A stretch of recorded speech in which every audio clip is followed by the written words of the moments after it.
जो कि किसान आंदोलन से जुड़ी हुई है। आज इस आंदोलन का तीसरा दिन है और दिल्ली के अलावा शंभू बॉर्डर के साथ ही पंजाब के हजारों किसान लगातार सीमाओं पर डटे हैं और दिल्ली आने पर अड़े हैं। शंभू बॉर्डर पर विरोध प्रदर्शन का आज तीसरा दिन है। बुधवार को दिन भर किसानों ने पंजाब हरियाणा की सीमाओं पर बैरिकेड्स तोड़ने की कोशिश की। सुरक्षा बलों ने किसानों को रोकने की पुख्ता तैयारी की।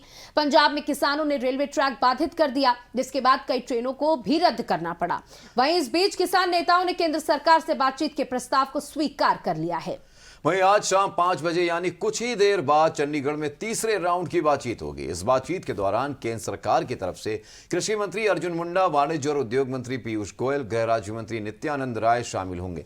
इससे पहले मंगलवार को दिल्ली में रक्षा मंत्री राजनाथ सिंह के आवास पर कृषि मंत्री मुंडा समेत अन्य केंद्रीय मंत्रियों ने बैठक की और किसानों से सुलह के फॉर्मूले पर चर्चा की। यह भी समझा गया कि कैसे बातचीत का क्रम आगे बढ़ाया जाए।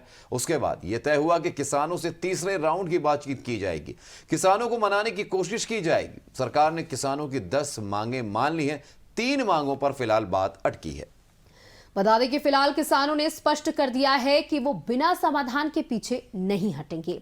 बैरिकेड्स तोड़कर दिल्ली के लिए कूच करेंगे। इन बैरिकेड्स को तोड़ने और हटाने के लिए किसान जरूरी संसाधन भी एकत्रित कर रहे हैं। शंभू बॉर्डर पर हजारों किसान राशन पानी के साथ डटे हैं।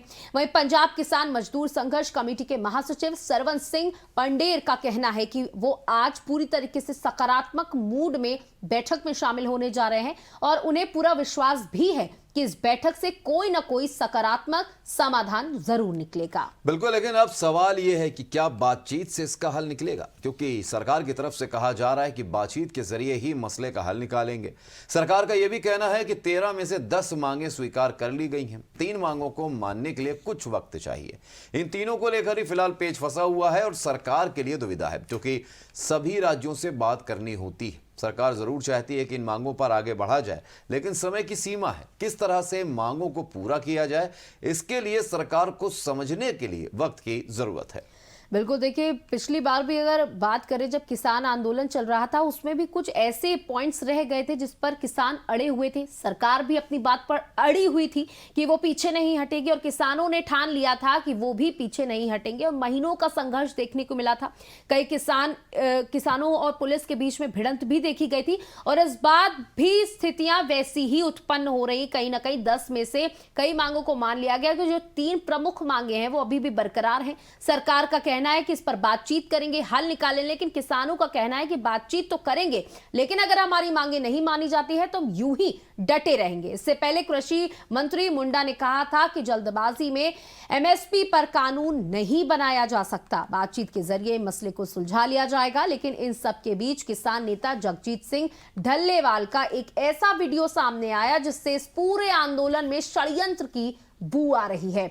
जी हां, दरअसल जगजीत सिंह का यह वीडियो जमकर अब वायरल हो रहा है, जिसमें जगजीत सिंह ढल्लेवाल कहते नजर आ रहे हैं कि राम मंदिर के बाद पीएम मोदी का ग्राफ बहुत ऊपर चला गया। आंदोलन से ग्राफ को नीचे करना बहुत जरूरी है।